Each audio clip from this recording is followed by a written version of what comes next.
I'm here in the home of Tabias Hood, or Coach Hood. He has agreed to do a sit-down, raw interview with me. Really excited about it, and thank you so much for opening up your home to us and letting us come in and have a really in-depth sit-down interview with you. It's been a really pleasure. It's been great. Thank you so much. No problem. Welcome to Albany. So thank you. It's awesome to have you here. Awesome. Definitely. Thank you so much. Well, let's get right to it, shall we? Let's go. When did you realize that coaching was what you were going to do with your life? I realized when coaching, doing things such as upward basketball. I had my start at playing upward basketball back when I was in 7th and 8th grade. And back then, I sort of saw how the coaches not only instructed us and taught us the fundamentals of basketball, but they instructed us through Christ. And so I remember I was like, I want to do what they're doing. I want to know how it is that I could be a coach of any capacity. I always knew I had that skill and I had that competitive drive to tell others what to do. I might not have wanted somebody to tell me what to do, but I always knew that I had that talent of telling others what to do. And so from then on, I always knew that I wanted to be a coach. And so many years later, I was a junior in high school, and I got my start at coaching upward basketball. And that's how I got my start. So then I knew, being a part of Upward, as oddly enough as it is, that foundation at Northport Baptist Church, upward basketball, introduced me to the world of coaching. And I haven't looked back since. I've been a part of many different things. And so I credit a lot of my coaching philosophy and just learning about coaching and teaching others to Upward. That's right. For sure. That's right. So you always talk about, with me, how you always talk about how you're always wanting to be an influence to these young minds that are coming up today. And I think that's what we need in this world too. Mm-hmm. And that's something that is so fresh on the market right now. Mm-hmm. We really need a lot of those young minds that need to be in the young minds of those students. Mm-hmm. And I think that's really commendable. Absolutely. Really that's the ultimate goal to me, is to make sure that, I might not be the smartest guy, I might not be the Mr. Know-It-All, I might not have all these years of experience and all these championships, but I do know one thing: I know how to make an impact and a lasting impression, and that's what I want to do.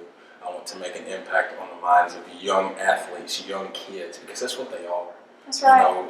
Athletics now is becoming more of a business, more now commercialized. Yes, and I feel like it's my job as a coach to make sure that they remain humble through all the processes and all the things that they endure in life. Is just to stay humble and to just shoot and stay focused on that dream. And if I can do that, and if I can teach them that, then my job has been complete, for sure. So you've always had a sense of knowing that coaching was your calling? Yes. Without a doubt. Without a doubt. I never wanted to be a doctor or an astronaut. Now, my mom would always teach me how to say. Well, she would always say this joke. Of course, I don't remember being a baby, but she said, we lay you down in your basket and say, we teach you how to say neurosurgeon. So I'm glad that. I don't want to disappoint them or anything like that, but I think I turned out okay. So. Definitely. You're doing what you love, and that's what they love to see. That's the main thing. I wake up ready to go. Anytime I have a kid in front of my face that's ready to work and that's ready to get better, and I'm ready to get after it and just teach them everything and show them the ropes. Even the most gifted athletes, you can still teach them things about life, or you can still teach them things that would help improve their skills and enhance their abilities as a player. And I also try to mix in God in there, because these young athletes have to know how to stay strong in their faith. Definitely. That is very true. And I think that's one of the standout things about you. You incorporate Christ in so many things. You incorporate your religion, and that is wonderful, and it really exudes. And that's something that's really great. Absolutely. Well, you have been coaching for 7 + 8 years, correct? Yes. So there must have been a standout moment that is really reminiscent. Can you recall that for me? Back when I was at Brooks High School, and this is in Killen, Alabama, back in 2009, I was a student at the University of North Alabama.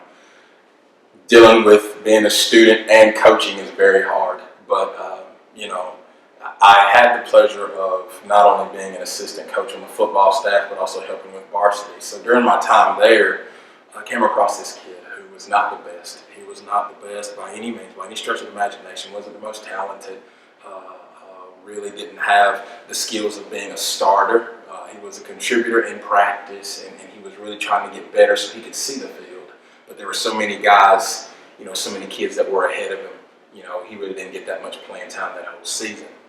And so, he felt like quitting. He honestly felt like quitting. And he would get picked on, of course in practice, a little afraid to tackle, afraid to be physical with some of the guys. And so a kid like that, all of my friends know, a kid like that I take under my wing, because I can sort of build up some confidence in that kid. And so I never forget, his parent came up to me after practice one day and said, I want to thank you. And I said, what are you talking about? Just came up to me as I'm walking to my car. And he said, my son's thought about quitting. After every single practice, he's dreaded staying after school going to practice. He's always wanting to come home, always wanting to come home. He said, so I'll sit out there on the side, and because parents used to sit up on the hill and watch us practice. He said, I'll sit up on the top of the hill and I'll watch. He said, no other coach has taken the time with my son like you have. He said, I'm seeing you get in his face and get on him, but you're getting on him with love. I can see and I can feel the love behind it. You're not getting on to him to put him down. You're not getting on to him to make him seem inferior to the other players. You're trying to build up that strength so he can get so enraged with so much passion so he can go out there and just finally that light bulb cuts on. And he can go out there and compete and be confident. And so he said, for that, I thank you, because it's because of you that my son did not quit playing here. It's because of you that my son decided to keep on coming out to practice, to stand on the sidelines in his uniform, even though he's not going to get a chance to play that much. It's because of you that he has stayed. And so that by far, more than any win, more than any playoff games I've been a part of, any championship games I've been a part of, that moment right there has meant more to me than any other coaching achievement or accomplishment that I've had. So I want to thank that young man and his father, and for Brooks and for all those kids up there that I've had the opportunity to make an impact on, because that meant near and dear to my heart, for real. So that is, as a coach and as a person, you've impacted so many lives over the years, and you're still so young, 27 years old. 27, still a baby. It's right. A mission. It's a mission, Chloe. It's a mission. I know I'm still young, and I know I've got a lot to learn, and I've got a lot of growing up to do still. But it's a mission. To me, it's a mission. I want to change the scope of coaching. I want to change the huge scope of coaching. Like you mentioned earlier, it's a business, and to me, that's not what football, and that's something that coaching is not supposed to be. It's supposed to be about mentoring, about instructing, about teaching, about loving, about caring. That's what it's supposed to be about. It is. You're a coach on the field and you're a coach off the field. And to me, the coach on the field is a teacher and an instructor, but off the field, he's also a teacher and instructor. You're teaching these young men about life and teaching them about how to juggle with school and with social life and with Christ and with athletics, how to teach them how to prioritize. And again, that moment, I just can't stop thinking about that moment. It meant so much to me. So. And that's something that you'll always remember, something that you'll carry on through the rest of your career and your life. Mm-hmm. So I know that was a big standout moment for you. And you, like we said, 7, 8 years, 27 years old, you've impacted so many lives. How does that make you feel? How does that make you feel as a coach? And just in your life in general, how has that impacted you? It's made me feel like my job is still not done. There's still more lives that can be changed. It's made me, it's humbled me. It's let me look back on what I'm doing and what, if I can just impact a young kid's life one day at a time or one player at a time, then that's what being a coach is all about. That's what God has spoken to me on about, okay, your job as a coach is to impact lives and to also teach And so I feel like I'm doing both. So that makes me feel so good to know that a young man like him and about numerous young men that I have impacted, it makes me feel great. But again, I can't get complacent over that because, you know, tomorrow is Saturday and the next day is Sunday and the next day is Monday. We're fixing to start another week. So a new month. Exactly. So I have to, it's a mission. It's a continuing thing. That's a goal of mine. Every single athlete that I come across, I have to impact them in some way, whether it be with their own athletic skill, whether they want to enhance their knowledge of the game, whether it is they need a big brother or father figure or mentor type person in their life, I'm there as well.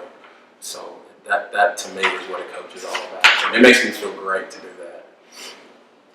I can definitely see that you still have that drive and Yes. nothing's gonna quit. And you're always gonna be hungry. That's what you say. You need to have that hunger, you need to have that fire, that Yes. passion, that burn, like that you have to have that drive. Yes. I'm literally on the edge of crawling out of my seat just talking about coaching and talking about kids. I can see. Lights a fire in me. I can't get away from it, and I love it. And I feel like that's one thing, if I may comment on, that's one thing that I feel that is missing in the world of coaching. Too many coaches are looking at dollar signs instead of lives. And I look at lives first. It's not about dollar signs, whether it's high school or college. That's where you have the human aspect of it in there. I mean, you don't look at these players as just athletes. You're here to get that ball in that end zone, or you're here to make that home run. Right. Get that home run. Right. No, you should look at them as people, and you have to coach them as people, as the people they are. And I feel like you have that sense that you hone in on those skills. You hone in on that one person, and you work with them through it. Yes, absolutely. It's personal. It's developing a personal relationship and a personal bond with these athletes that will impact them and their heart throughout the rest of their life. I don't want a kid sitting there saying, you know, I hated my high school years, or I hated the high school coach that I played for, or I didn't like this, I didn't like that. I want those high school athletes to sit there and say, yeah, man, you remember junior year, you know, senior year, remember Coach Hood? You know, you remember that? And I get that sometimes. And I'll get random Facebook messages of old players that remember me back, 2008, 2009. They'll remember me and how I was towards them. And they might say a certain phrase, or they might, do an impersonation of how I was. That makes me feel good. That makes me feel great. That lets me know, oh, okay, I'm not forgotten. So, I made an impression on them. But, I'm saying all that in fun. But what I'm saying is, it makes me feel so good to know that a lot of the players that I did coach are doing so well in their collegiate careers right now, academic careers right now. They keep in touch with me, so it's good to know that I've done something for them. That's wonderful, and that's wonderful that you keep the impact, those people, because with the people, that's what drives you. Mm-hmm. The people are what drives you. Those students, those athletes, those kids, that's what drives you. You've told me that kids are your passion. Mm-hmm. Yes. And that's something, I feel like we do need. You're right, we do need it in this world. Well, what are your high school influences as well, as far as coaches go? Oh, wow. I know, it's a pretty deep list. Very deep list. First and foremost, I have to pay homage to Jerry Hill, the head football coach at Brooks High School. Here's a man that definitely, along with his nephew Drew, who was on the football staff at Brooks, took me under their wing and showed me everything from top to bottom about how to organize, how to run, and how to maintain a winning program. Because when I got there, they had made it to the playoffs like 4 or 5 consecutive seasons and made it, and I'm talking deep runs, second, third round runs. They always tend to struggle just a little bit when they try to make a run to the state championship game, but to me that didn't turn me away. They showed me the ropes, how to maintain things, meetings, team nutrition, offense, defense, uniforms, equipment management. They just showed me everything. But the main thing that I really respect about Coach Hill and that whole Brooks staff is that they threw me in there. They gave me responsibility. You're responsible for the wide receivers, or you're responsible for being a junior high football coach as well as coming over here and doing stuff with the varsity program. They threw me out there. And then when the spring came, much love to Coach Russ Robbins. Thank you, Coach Robbins. He's the head baseball coach there. He was the head baseball coach at Brooks High School. And he called me on over and said, hey, you're going to come over and work baseball too. And so he made me an assistant baseball coach and also help out with the varsity program with the outfielders and did some BP work with them, batting practice stuff, and went to the playoffs with them as well. So thank you to Coach Hill and to Russ Robbins and to Coach Matthew Cole, who was a wide receivers and defensive backs coach then. Coach Cole, much salutes to you. So thank you very much to my Brooks family. The next coach I'd probably have to say is, Otis Covington here at Sherwood Christian Academy. Coach Cove, if there's one word that I can use to describe Coach Covington, it would probably be mentor. He's a guy that gave me a different sense of what coaching was all about. It was more than the yelling and the screaming and the win. It was more about developing young people and instilling Christian-like values and principles in them that will last them much longer than just the wins. Coach Covington, I don't say this lightly at all. He is probably the most underrated, offensive-minded coach in the country. He is a genius at what he does. He is an offensive guru. He's been on every single level, the high school level, Division I, Division II level, played as a player in Division I, so he knows how to play the game and he knows how to win. And so I learned all of that from him. He's a guy that also gave me responsibilities of being a secondary head defensive backs coach and assistant defensive coordinator under head defensive coordinator Amos Ely. Coach Ely, I appreciate you, man.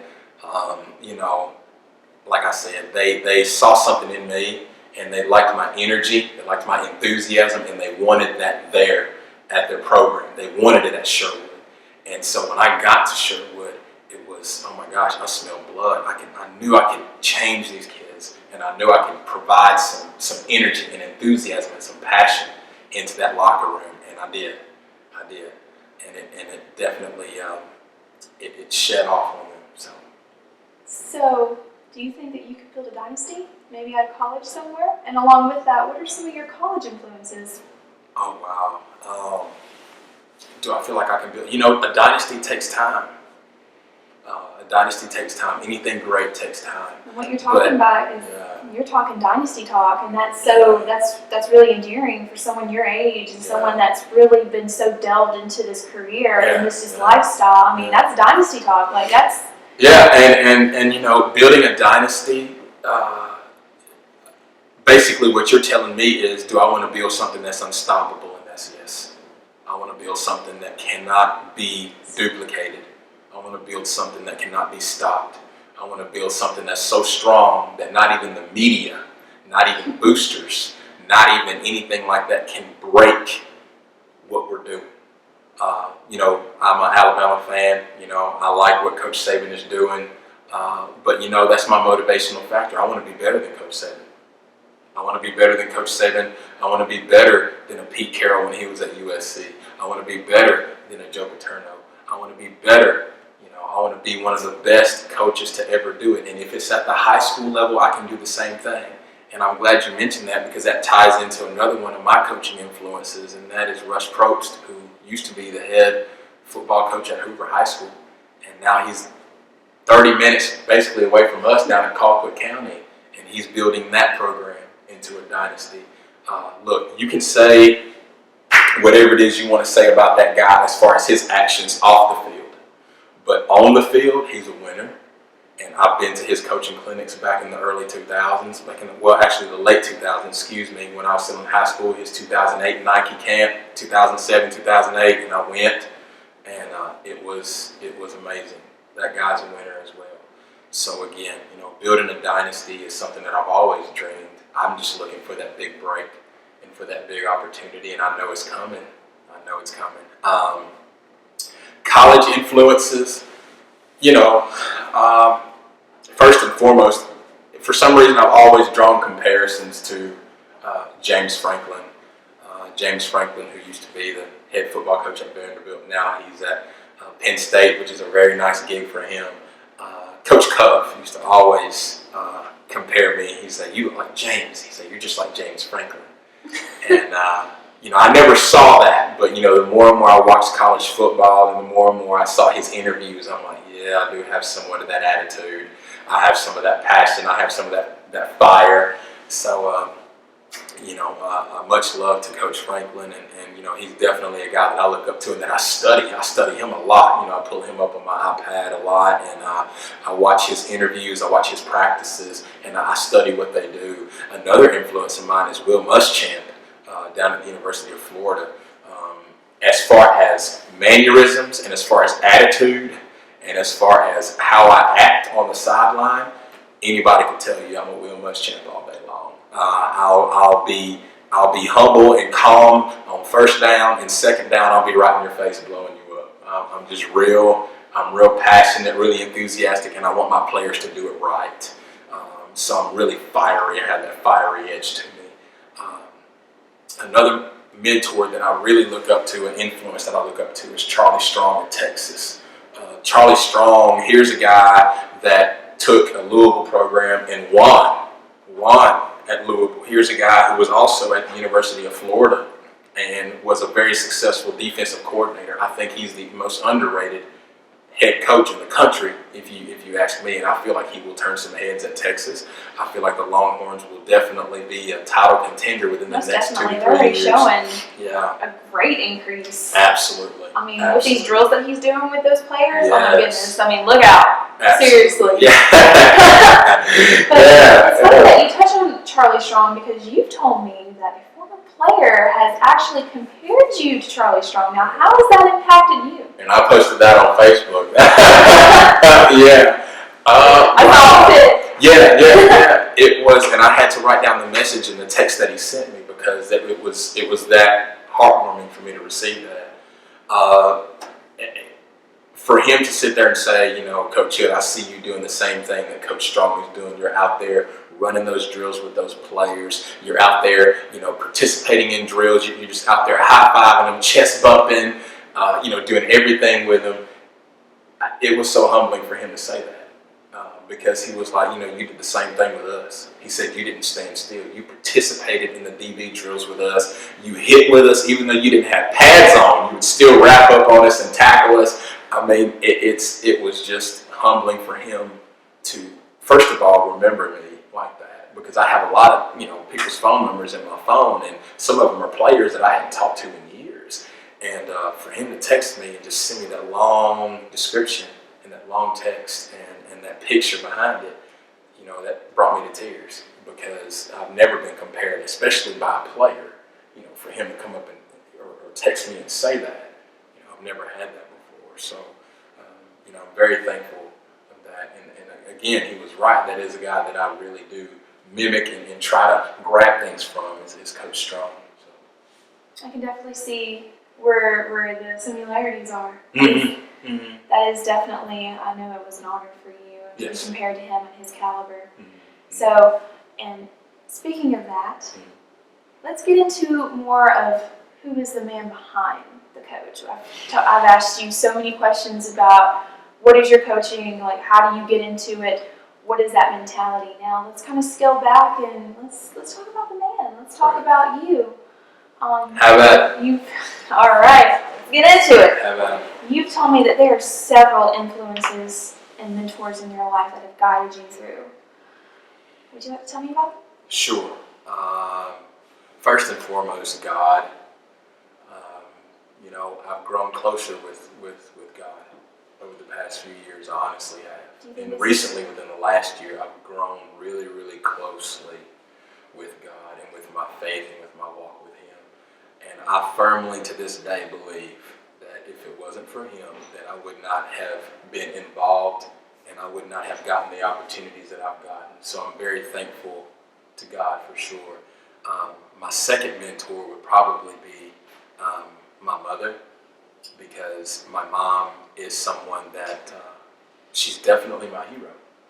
Definitely my hero. You're talking about someone who has worked and has been in the education field for longer than I've been born, and she's impacted lives. and she's also raised me with the morals and values that you see today. And her and my father did an incredible job, I believe, at bringing me up and raising me with Christian values. A lot of fun in our household, a lot of love, a lot of care. It was just fun. It's fun being her son. It really is. And so that's definitely a mentor. My third mentor would probably have to be Reverend Maurice Cherry. Reverend Cherry is a man that as soon as I got here to Albany, he reached out and has talked to me and has definitely introduced me, first of all, into my faith that you see me definitely illustrating freely on social media. He's definitely helped me in my walk with faith. But I also understood that he also played a strong role in the field of athletics in Payne College, and he's made the Payne College Hall of Fame. And I try to grab as much information from him as possible whenever I'm speaking with him, not only about athletics, but about how to deal with young people, how to communicate, how to talk to people, how to deal with adverse situations. So I'm very thankful for Reverend Cherry. Another mentor of mine, and this may be off the record. Well, it needs to be said, obviously, but my late father, Harvey Hood. You're talking about a man who was my best friend. He was my best friend. When I lost him in 2008, I didn't know what direction I was going to head. I didn't know what I was going to do. I didn't know who to turn to. But it's funny because when he passed, instead of getting weaker, I got stronger. And I went back, I'll never forget, I went back to school and I made the dean's list that fall and spring semester. Passed all my classes with flying colors. Coaching was going well. Everything just started lining up for me. And everything that he taught me as a young man fell into perspective. It fell into perspective. All the life lessons that he was trying to teach me as a young kid, I heard those voices in my head now when he passed away. And everything fell into fruition. It did. And so I'm very thankful for my father, and I miss him dearly each and every single day. And so I don't want anybody to confuse the man that I am, because the passion and the enthusiasm and the fire and the grit that you see me with and see me using every single day, that's him. He lights that fire in me every single day to get up and do something. He lights that passion and that enthusiasm and that just attitude, that whole mindset. He lights that up in me every single day, and he has not failed. My Father and my God have not failed me at all. So, very powerful words, and it's wonderful that you've had those kind of people in your life to help you carry you through. So you've been given all this advice. Now, how do you live by what they've taught you and what they've given you? Just living my life accordingly and following their word.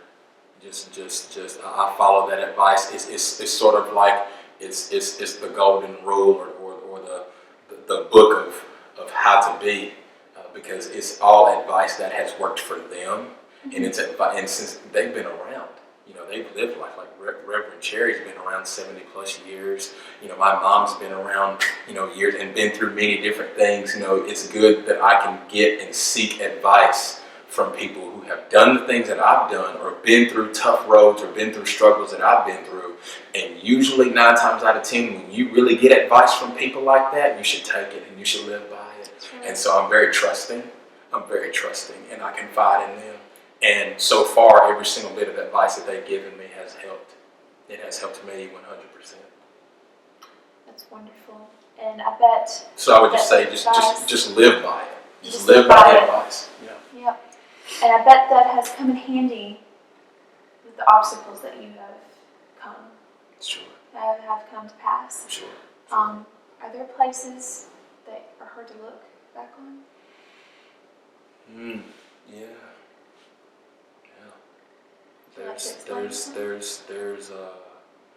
There's a lot of hard things that are tough for me to look back on.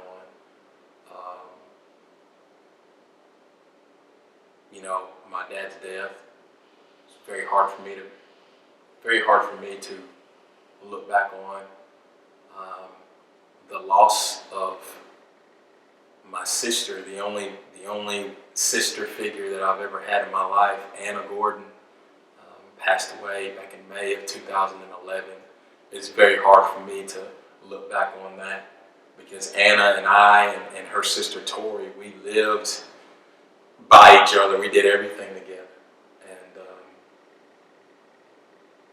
when I was not there to say goodbye, you know, that hurt me tremendously. And something didn't sit right with me ever since her passing. It just didn't feel like she was gone. It didn't feel like it was right that she get taken away. Because let me tell you something. Anna was somebody. If you think of somebody that could have made an impact on this world and that could have changed the world from top to bottom, it was Anna. It was Anna. You're talking about a girl that could do anything. I mean, she could beat me in basketball. I'm not kidding. She beat me in basketball one-on-one, and she put a body on me and post up and fade and shoot it. And then we get out there in the front yard and play two-hand touch football. Anna could run, I'm not even kidding, Anna could probably run a 4.4 flat 40. Like, she was quick, and she could get me. She left me on the ground looking stupid so many times because she would make moves on me and everything. Oh my gosh. Softball. Great softball player for Central High School back in Tuscaloosa. So again, you're talking about, it's hard for me to look back on things like that. And of course, aside from very tough deaths that I've had to endure, like my grandmother Ruth, who is another mentor of mine that I lost back in October. Everybody knows I talk about Grandma Ruth. Whenever I'm going to Tuscaloosa, they know, oh, he's going to go stay with his Grandma Ruth. So I definitely miss my Grandma Ruth each and every single day. I love you so much, Grandma.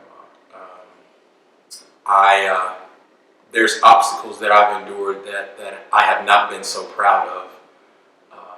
And the only comment that I can say is, in life, don't invest and don't love something that does not love you or invest in you back. Be sure that whatever situation that you get in, whatever relationship or whatever person that you're dealing with, just be sure that they also feel the same about you, just like you feel about them. Because it's a lonely place when you have everything going for yourself as far as coaching, your career, or whatever it is you do. It's a lonely place when you have everything else over here going for you, but then right here, it gets broken apart. It's a lonely place. So the best thing that I can say is keep God number one, and He will direct you to the right situation, and He'll direct you to the right love and to the right person for you. So you're right, I've dealt with a lot of obstacles, a lot of things that I sort of look back on and I'm like, well, dang, if I knew then what I know now, or dang, I should have just not even done this. I knew that I shouldn't have done this, or I knew I shouldn't have invested, or I shouldn't have loved this hard. Because I'm gonna tell you something, I'm a hard lover. I give my heart very easily, and I give my feelings very easily, which opens the door for disappointment and for pain. So trust me, I've learned, and the pain that I've gone through hasn't hurt me, it's helped me. And I can say that with a smile on my face because it's helped me a lot, so thank you. Yeah, thank you. I'm a proud man. Definitely looking forward to the future. Very humble. Very humble. Cool. Looking forward to it with you too. Yeah. I can't wait to see what else we have in store. Yeah, absolutely. Well, going along with the hard obstacles, there have been positive and negative influences in your life. Now, how does that affect your coaching? When I'm coaching, I let the negative stuff go.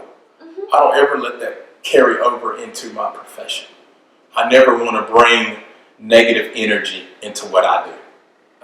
Even if it's a negative influence or a negative obstacle that I'm going through, I let that, it's over here. Because my focus is on the kids. My focus is on making you better. My focus is on teaching and instructing and being a mentor. So I let all that negative stuff, I let all that I guess some people say drama. I let all that drama go, okay? But as far as the positive things, I'll take positivity all day long. That positivity helps build me. It helps build who I am, coaching wise and personal wise. It helps build me. So the positivity that I've gotten has far outweighed the negativity that I've gotten. So but both make you stronger, and both have made me stronger. So again, it doesn't affect my coaching. The negative influences don't affect my coaching. You don't let it. No, not at all. Not at all. Not at all. That is keeping a level head, Yes. keeping the eye on the prize. That's right. Yes. And you've often described yourself to me as having a chip on your shoulder, having an attitude. Every day. Now, can you explain that to me? I have an attitude. You're right. I have an attitude. That's the method to my madness. I have a chip on my shoulder because, why not? Why not have a chip on your shoulder? I have a chip on my shoulder about a lot, about the things that I've lost, about things that have happened to me. Being a younger kid, not being chosen for anything. Always being the last one picked. And it's funny because, as a kid, I'd sometimes, play backyard football, or baseball, and, people would look at me like I'd be the suckiest one, or I'd be the worst one. And then I'd go out there and play and score all the touchdowns for the team, or I'd score the last touchdown, or I'd hit the farthest ball, or, something like that. So that stems from, a lot of things that I've dealt with, as a kid. You're talking about, my 9th and 10th grade year of high school, I didn't make the baseball team simply because of political aspirations alone. It was all geared about politics. So I did the smart thing. What my parents did was they signed me up for travel league baseball. So one year I played with some guys in Birmingham, and then the next year I played with some guys in Tuscaloosa County. So, I'm not going to have somebody take away my dream at all. Or I'm not going to have somebody take away something just because, we don't do this or we don't do that. So I have a chip on my shoulder for all of the things that I've gone through, the things that I've lost, the negativity. I put that on my shoulder. People that have preached their loyalty to me, but in the end they were never loyal to me. I put that on my shoulder. Everything is on my shoulder, and that's why I coach so hard. That's why I coach so hard, and that's why I have an attitude. I was about to also bring up, could this attitude be what has happened to you in the past? Yes. Is that the majority? Absolutely. Why? Everything that has happened to me in the past. Everything that has ever happened to me. Not knowing, who my biological father is, is another thing. I don't know who my biological father is. I'm adopted. I only know my biological mother through photos. So I put that on my shoulder. All the adversity goes on my shoulder. All of it. I guess sometimes you just have to really just you have to own that. You have to own everything that has happened to you in the past, good or bad, and you just have to own it, and you just have to wear it on your shoulders. Yes. And I guess that's what you do, and that's what takes you through this. That's your mentality. I want it there. I want all of that struggle, and I want all those obstacles, and I want those tough times to always be here, because that's what's made me who I am. I can't let up. Building that armor. Absolutely. Absolutely. My shield is getting stronger and stronger. That's really good. Mm-hmm. That is wonderful. Absolutely. And you're obviously a faithful man of God. You give God all the glory. He gets the credit. And for everything. this has been that has been the main benefactor of what you do. I mean, you were raised on that. I mean, God put God first. That God is your foundation. Mm-hmm. Mm-hmm. Mm-hmm. He. Oh gosh, where can I begin? He has been there through low points, mid points, high points. He's been there through everything. That's the only person in your life that will be unconditionally faithful to you. That's right. Is God. He has been there. Sometimes you feel like when you're praying, you feel like He's not there beside you, and He's standing on the other end of the room. He's not. He's right there, right next to you, helping you get through those tough times, helping you get through those obstacles. And so, like I was telling you earlier, I would not be the young man that I am today, coaching-wise, spiritually, personally, family-wise. I would not be that man if it was not for God. If it was not for God. Because my motto is, 1 Corinthians 16:13, be on your guard, stand firm in your faith, be courageous, and be strong. That is my motto. I live by that every single day. Every single day. When I wake up in the morning, I look that Bible verse up. Before I look at any other book in the Bible, I'm looking at that verse. Because that's me. That's what I represent. I've stood firm by my faith in everything that I've done, from high points to low points. And I'm very courageous in what I believe, and I'm very unashamed in what I believe, and I will remain strong because of it. Now, I also wanted to ask you, are there any regrets that you have in your career or your relationships? And if you had a chance to go back and do something over, would you? Career-wise, I have no regrets.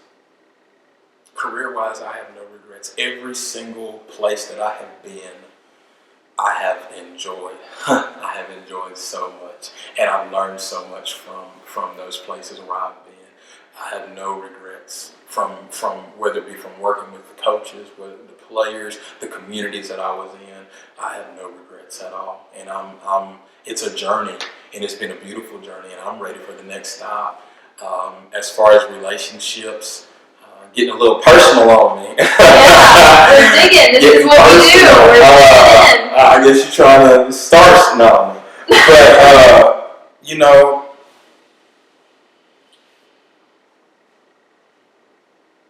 the past is the past. And I've learned from the past. It's taken me, I've had to learn from the past. One thing that I've learned is people can be so convincing.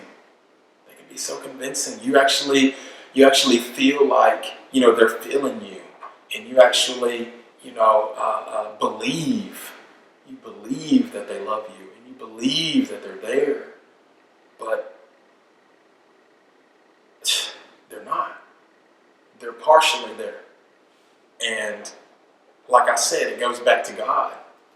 He's the only person that has been there for me and been there with me through those unfaithful times in other situations. So I say all of that to say this. I don't even regret anything from my past relationships. Let me tell you why. Because that pain, like I said earlier, has not hurt me. It's helped me. It's put a smile on my face. It's made me stronger, and it's made this shield stronger. This armor that you were talking about, it's made that stronger. So again, there's no reason to hang my head, because I know that I'm secure with myself. And that's all I got to say about that. So that's all I got to say about Very that. well said. Very well said. Yeah. Well, that's just real. That's real. You're in the home, and so I'm being real to all of you. So, all of you. Being real, no filter, no That's filter. right. This is no holds barred. And all the people, that are watching this, all of my friends, y'all probably sitting there laughing because y'all know this is me. This is me. This is no filter, no filter. That's right. And that's all you have to be. That's just who you are. Definitely. It's made you the person that you are. Definitely.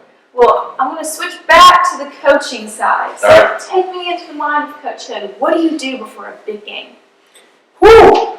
The same Is it thing. like a ritual? Like, do you Yes. Are y'all superstitious about anything? Like, you have to wear certain cleats, certain, No, coaches usually pads. No, but coaches, we usually have a set. First of all, we usually have a set uniform. Coaches will be like, okay, we're gonna wear the white tonight, or the red tonight, or the black, or the orange, or the gray, or the, it doesn't matter. We'll all look uniform. On the sideline, we're all wearing the same thing. But before all of that, I have to get me a haircut on game day. I have to go by the barbershop. That is Coach Hood. and some of my players probably like, yeah, because sometimes I come into the team meal about 15 minutes late because I got me a fresh cut. So fresh on the sideline. Yeah. So I have to. That's just a ritual. It's just a ritual, and so I have to go get me a haircut before the game. Also, when you get inside of the routine of getting ready for the game now, and the players getting ready or whatever, I always have to find me a quiet spot, about 10 minutes worth of a quiet spot. I don't kneel down and pray. I sort of walk and pray. I walk and pray, and I walk and talk to myself. Game plan things, whether it be the calls that we're making, whether it be the adjustments that we need to make. I'm running through all of those things in my mind. I don't even have anything to look at. I don't even have my play card yet. I'm running through everything that I know about the opposing team, everything that they're doing. I'm already running through in my mind, what the calls are going to be and what we talk about in the coaches' meetings. So I got to hear. You actually gave a speech at one of your before one of your games, and I actually heard the fire and the passion. I mean, today is all about pride. That's what you said. The word of the day was pride. I mean, we hit first. Yes, that's the mentality, and every single school that I've been at has given me the opportunity to give somewhat of a motivational speech or some type of encouraging words before the games, and you could hear a pin drop, in that locker room. You could hear a pin drop. It was amazing. It really was. There's nothing more powerful than to be in a locker room where you've got 40 to 60 guys looking at you, and their eyes are glazed over, and they've got that passion, and they've got that look in their eye, like they're ready to hit somebody else.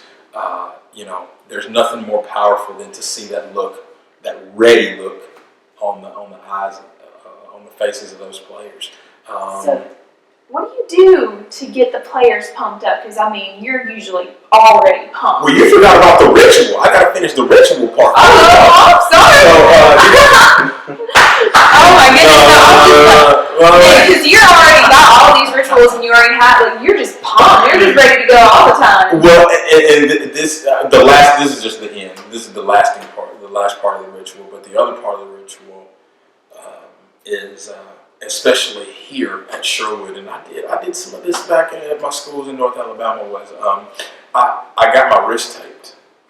I'd always get my wrist taped, and there's pictures on my Instagram of me doing that. You might see some of those pictures when I'm standing on the sideline. You might see my wrist taped, and I do that because number one, I want to feel like one of the players too. And another thing is I just do it so whenever I'm calling the play, because I have a play call sheet and I usually hold it in my right hand.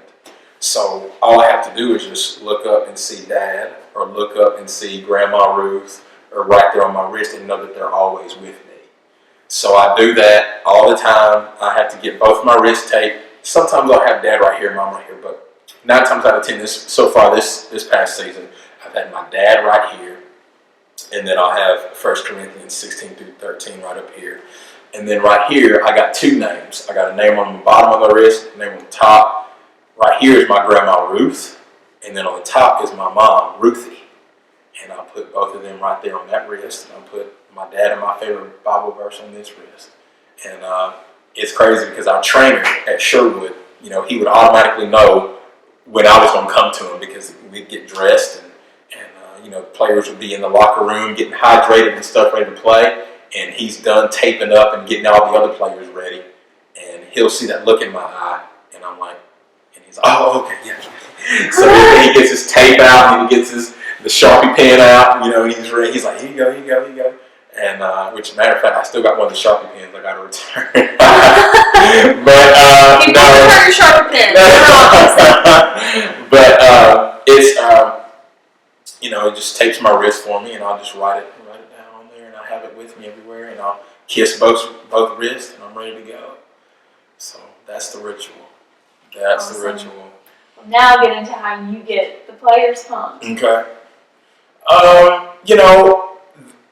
It has happened in different places, in all the places differently. Some places, because I've been a defensive back coach. I haven't been a head coach or anything like that. So usually what I'll do as an assistant defensive coordinator or a defensive backs coach, I'll just get my unit together. I'll get my DBs together, and we'll go somewhere privately, like outside behind the building, or we'll go in the bathroom, like in the locker room, or in a coach's room or something like that. And I really have to get their focus. I have to see it in their eyes. That's the first thing that I look at. I'm a body language type guy. I can tell by how you're looking at me, if you're ready to play or if you're mentally not in it. I can tell. So that's what I do. That's what I love to do. That's the challenge that I embrace, is getting their minds right. So that's the point of having that personal one-on-one. We're locked in. I can look at all of you in your eyes and get you right. Get them right. That's and right. that's what I do. And I try to do that before every game. If not before every game, I'm talking to my DBs. If I see one, even while he's getting dressed, or even while he's getting taped up, I'm talking to him. I'm saying something to him. Hey, come on, we got to have this. Remember what we saw on film, right? Let's go. We've got to get this. We've got to fix this. We've got to look for this look when they come out in this formation, or when this receiver motions this way, or if he's in the field. It's a routine. I've got to get these guys ready to go.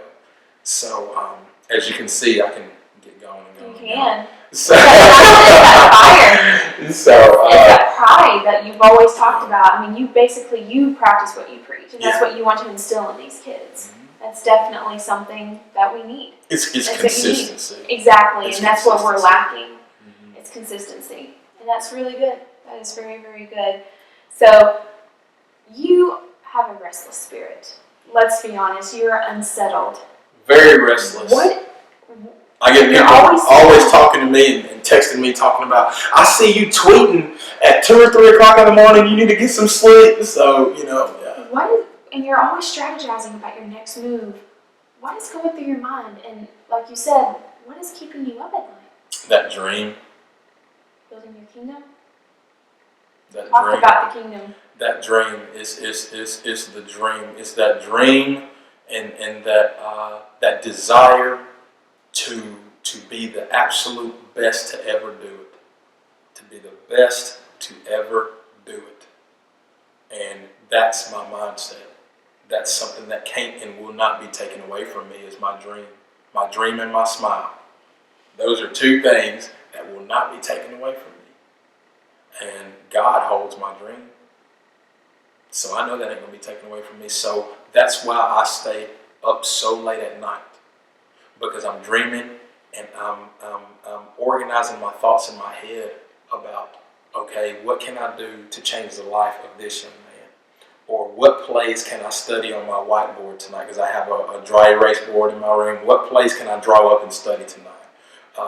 There's been some nights where I'll just stay up late and I'll watch, and I do this is part of my nightly ritual. I watch college football on my iPad. I watch Auburn games, I watch Alabama games, I watch Texas A&M games, I watch old high school clips, I watch high school clips of this past year, I watch all of that stuff to get better at my craft, because I feel like, again, I'm not looking at dollar signs, I'm looking at being the best, period. Being the best, period. So again, that's what keeps me up late, is that dream and that desire to get that opportunity. And you better be, assured that as long as I'm on this earth, every single day, Monday through Friday, Monday through Sunday, 7 days a week, I will do whatever it is I can do to see to it that I'm going to get that big break one day, and I'm going to turn heads, and I'm going to be better than who's out there now. Again, no disrespect to any coaches out there, because there's some great, phenomenal coaches out there. But when the young blood comes and breaks on the scene one day, it's going to be different. It's going to be a different story. You're going to see that coach, and I envision this. You're going to see me standing outside of the football tunnel, about ready to run on the field with my team. And behind me, you're going to see about 80 to 90 guys. When you see those guys standing behind me, you're going to see those men that have committed not only to me, they trust me as their coach, they love me as their coach, they confide in me, they can come and talk to me about anything, and they feed off of my energy. They love me. And you're going to see me, that grown man, standing there with his hands on his hips, looking at that jumbotron, ready to run out on that field. You're going to see me ready to lead my troops, lead my warriors onto the field. somebody that has not only instilled Christian faith in them, but somebody who has instilled morals, values, home training, field training, instruction, everything. Confidence, maturity, everything about developing the complete athlete. That's what you're going to see. And, it's a dream that I could definitely get in depth with, and I know we don't have time, but,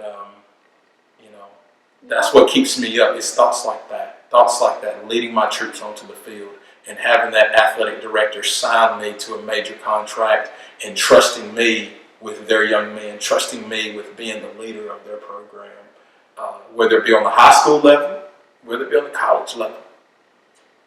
To have the opportunity to do something like that in the future that's what I'm hanging that's what I think about every single day, is that dream. And you also talk about another dream of yours. You're dreaming about building a kingdom, family, and life. Mm-hmm. How does a young king prepare for his kingdom? By doing exactly what I do now, building that foundation professionally. Every single king has to build his foundation. And part of that foundation is by building a career. Building your career, building your stable foundation, because to me, building that foundation will help provide for a family and will help provide for a stable roof over the heads, will provide for everything from top to bottom for a family.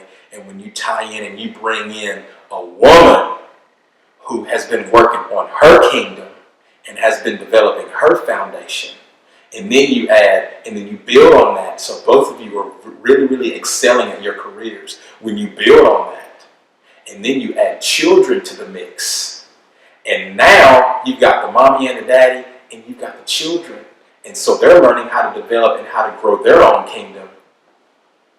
It's powerful. It's absolutely powerful, because they're being raised by two people who did it right, who focused on their careers, focused on God, focused on doing things the right way. So to answer your question, you start building a kingdom, which is a foundation, by doing what I'm doing now. Starting from the bottom and making sure that the career and what you want to do in your life is safe and it's not going anywhere.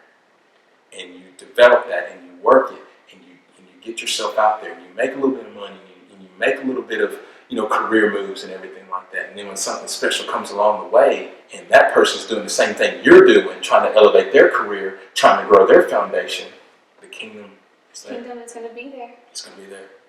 Absolutely. Absolutely. That's what my family will be. Lord willing, I hope I am blessed to have a family one day, and that's what we will be. We will be a kingdom, a very powerful kingdom, unstoppable kingdom, where I will be involved in my wife's career and what she does, and I want her to be involved in my life and what my career is and what I do. We support each other's dreams. It's not just my dreams that I want to support it. I want to support her dreams too. I want to support her aspirations as well. And I feel like the teammate philosophy goes not only on the field but off the field. You want to be that teammate to your significant other as well. That is right. That is definitely right. Well, it looks like you're on the right track. Yeah.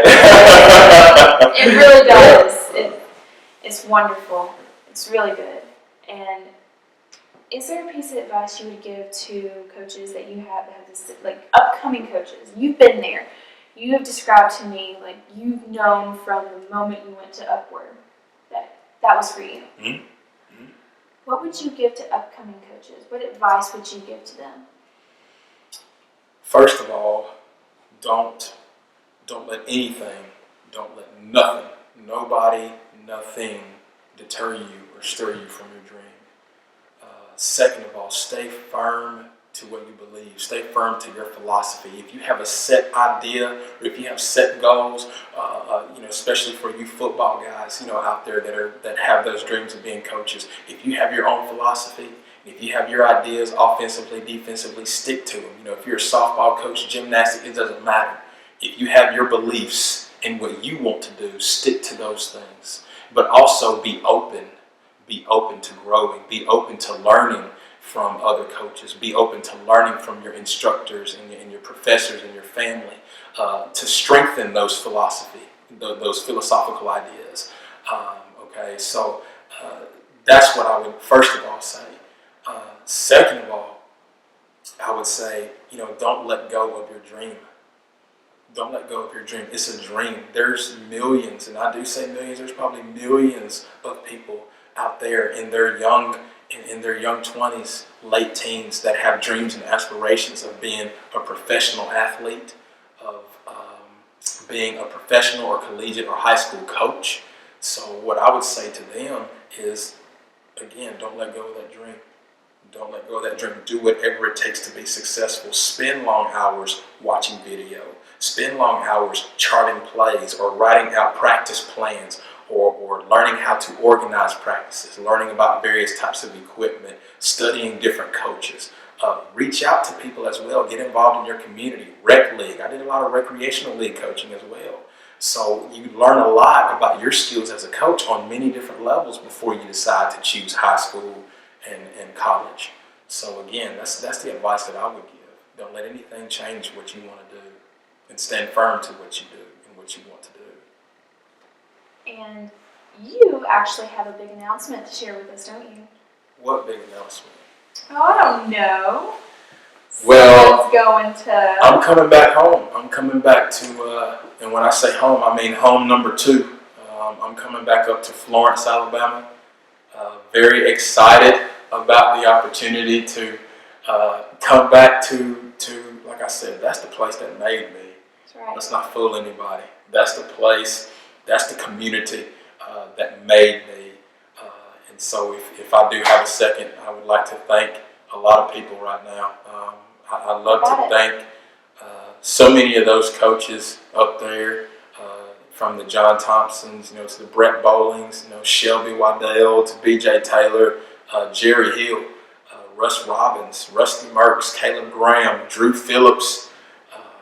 I would like to thank all of you guys and many more of you guys up there. The Brooks program, Cherokee, you guys are awesome.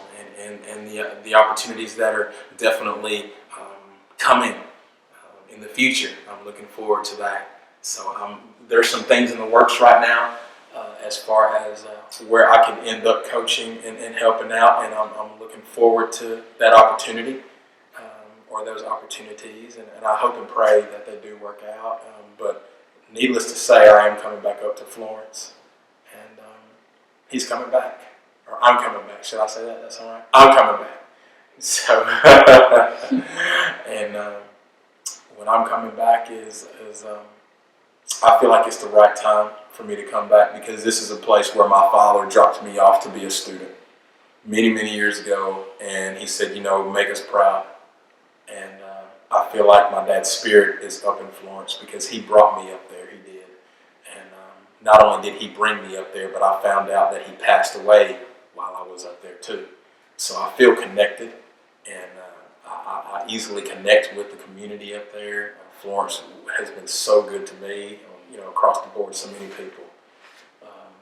So yeah.